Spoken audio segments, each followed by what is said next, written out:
Hey gang, welcome back to Party Shop Shenanigans. I'm Bob. We're in the shop, and this is where the shenanigans occur. Hey, for those of you who have seen some of my videos, you know that I am a fan of the Jeep Comanche.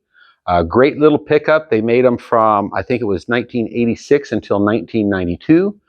Factory two-wheel drive and four-wheel drive, automatic, 5-speed. They made some limited run that were a diesel. Ooh, I'd love to find one of those. Just because it's unique. A lot of 2.5 liter 4-cylinders, and then the very popular, very durable 4 liter 6-cylinder. That came up through 89 into 90 as what was called the Renix. It had a certain number of features, a lot more vacuum controlled parts. And then 91 and 92 are the more sought after high output 4 liter 6-cylinders. There were approximately under 200,000 of the Jeep Comanches manufactured throughout that entire production run. In the same timeline, however, there was probably 2 million of the Jeep Cherokee. So parts are very interchangeable up to a point, and I thought maybe today we'll take a look at some things that are unique to the Jeep Comanche. If you enjoy what you see here on Party Shop Shenanigans, do me a favor. Would you hit the like button down there, subscribe, turn on notifications so whenever I put out a new video, we can have some time together. Come on, let's go take a look. Okay, as promised, thought we'd take a look. Something different about the Comanche is that there was this load distribution valve put in for the rear brakes. Now over here, let's see if I can make this work. There's a bracket that's mounted to the rear end and it has a ball on it. And then there's this arm that goes up to this valve, also has a ball on it. And most often, this little arm that connects the two, there's a rod that connects the two, is missing, just like on mine. Well, what is this for and should it matter? It's a load distribution valve. And what that means is that as it sends a different amount of brake fluid to the rear brakes than the front brakes based on how much payload you have in the back of your Comanche. Now, the way this is dangling right here, it pretty much is saying there's no fluid being sent to the rear brakes and all the stress is being put on my front brakes for stopping power. If I had this little rod that connects the two, it's a little adjustable rod, and if I remember correctly, this arm should be adjusted up to about the 3 o'clock position. I think more like about 3:30. And then it connects to this bracket here. Now what happens is that sends a certain amount of fluid to your back brakes. And if you put a big load on it, the more load you put, the more the frame squats down, and the closer it's going to come to the rear end here. And it's going to press this arm up. And the further up it goes, the more brake fluid it's going to send to your brakes. And then when you take the weight off, gosh, it's really hard to explain this, I guess. If the rear end and the bed get closer to each other, this is going to move up because you've got more load on it. And then as you take the payload off, the rear end moves further from the bed, and this moves down. Usually not a great, huge difference, okay? Certainly not life-changing unless you want your front brakes to last a lot longer. There's a way to do a delete on this also. We'll take a look at my other Comanche, and I'll show you what that looks like. Okay, so on my 1989 Comanche that I've shown in a previous video, affectionately referred to as Papa Smurf, I did a Ford 8.8-inch rear end upgrade so I could have my disc brakes and a little bit beefier rear end because I like to beat up and down on dirt roads, and I figured that little Dana 35 would not be as durable as what I was looking for. As you'll see here, there's no bracket, there's no arm, and if I can hold this still enough, there is no load distribution valve up there. So what I did is I unbolted it, took everything loose, and you're going to find there's 3 lines, which are just a matter of looking at it. I don't have one to tear apart and show you, but all I did here is I put where the splitter was that went down to the load distribution valve and back up. I took that out. I bent myself a nice piece of line here with this junction and called it good. I've got close to 8 inches of lift on this Jeep, so I had to go with a longer brake line as well, but really not that bad. What a lot of the guys will do, and gals, is they'll just take that load distribution valve and they'll find that 3 to 330 position and they'll tie it off up to something with a piece of wire or twine that's going to hold up a little bit. That does the trick as well. But in this case, you can do a delete. Once you're done, bleed your brakes, you're good to go. Again, I did a full rear end swap on this, and so I had the brakes completely disassembled and was going to be doing all that work anyway.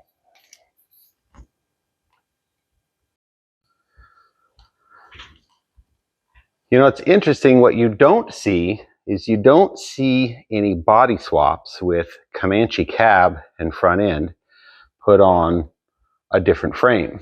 And that's because something else unique about the Comanche is it is a hybrid. So from the cab forward is a unibody. That means the frame and all of its structure is all integrated as part of the cab. You cannot unbolt the cab and lift it off because it's actually physically part of the frame.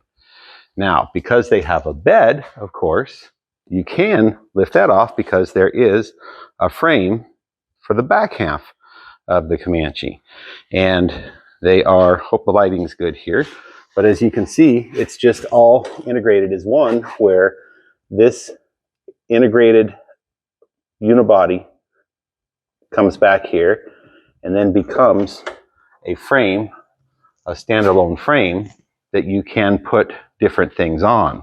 You can put a flat bed on it. You can put another Comanche bed on it. Some people have been creative with different things, I realize, but this is definitely something unique to the Comanche in our world, and that is the front half is a unibody and the back half is actually a frame.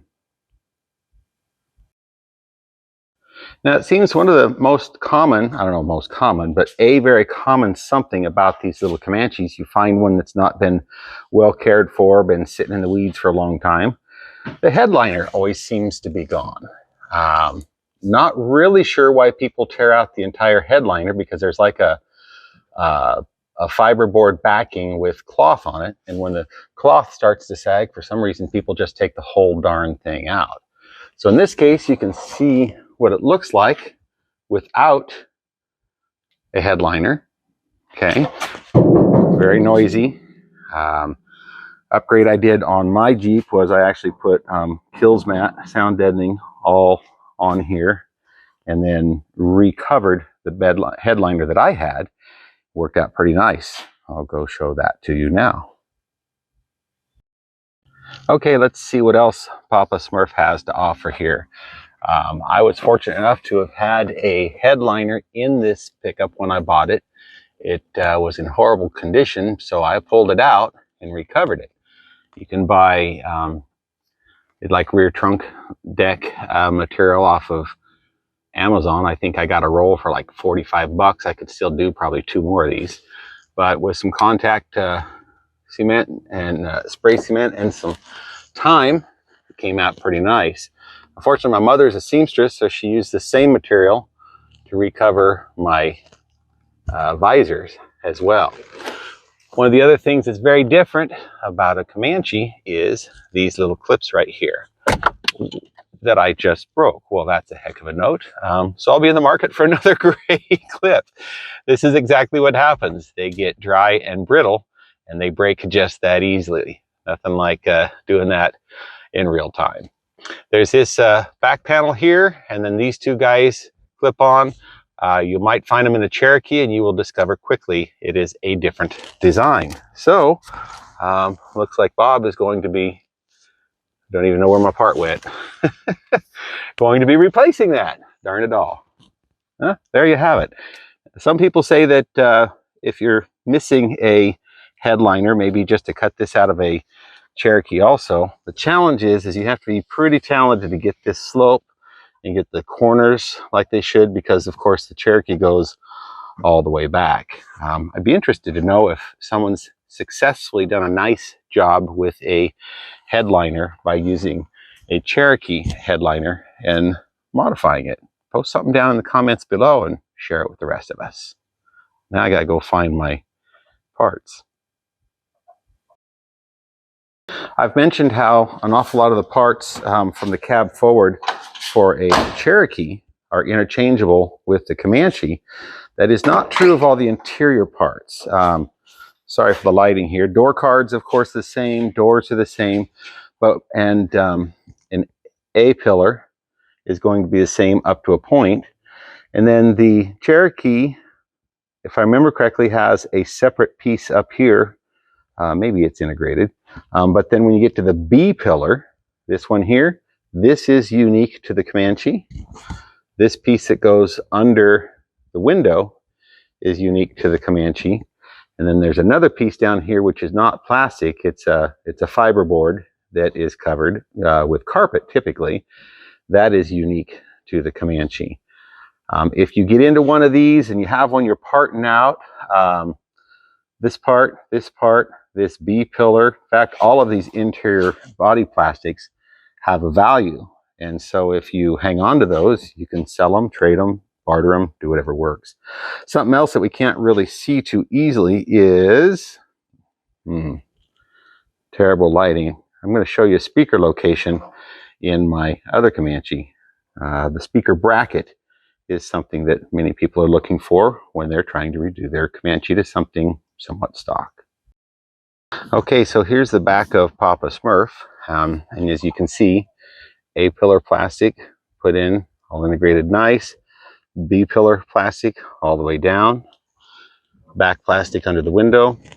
Got the card under here, which is got carpet that matches the factory carpet. That's actually the original back piece there. But right here where the stock, I think it's a 4x6 speaker goes, that bracket is a good bracket to keep hold of also. All of these interior parts are valuable to anybody that's restoring or just trying to clean up a daily driver, because you don't buy them aftermarket any longer. And not everybody has the fabrication skills to make their own.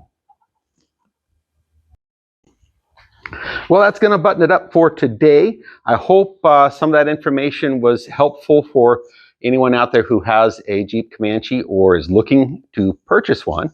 I'm just a guy that turns wrenches for fun. So I may have some inaccurate information out there. If I do, correct me, put something down there in those comments. Share that information, spread around with everyone, would you? So kind of brief recap. The Jeep Comanche is a hybrid unibody and frame. You cannot pull the cab off and put it on a different frame because the unibody is an integrated part of its structure, but you can pull the bed off and put another bed on or put on a flat bed, etc. So unibody and frame. Headliners are somewhat unique to the Comanche. I've heard of folks who have used a Jeep Cherokee headliner and then cut the length down to make it fit. I would love to see some pictures of that's been done well. You got some curvature and some corners. I'd love to see, maybe put down here in the comments and share your Comanche if you've put a headliner from a Cherokee in it and how that turned out. Also, visors are a little bit different, but more importantly, right in the middle where the two visors come together, the clip that keeps them in place is different and unique. They don't make aftermarket. I think if you guys are out there 3D printing them now, reach out to me, would you, since you watched me just break one of mine? Go figure.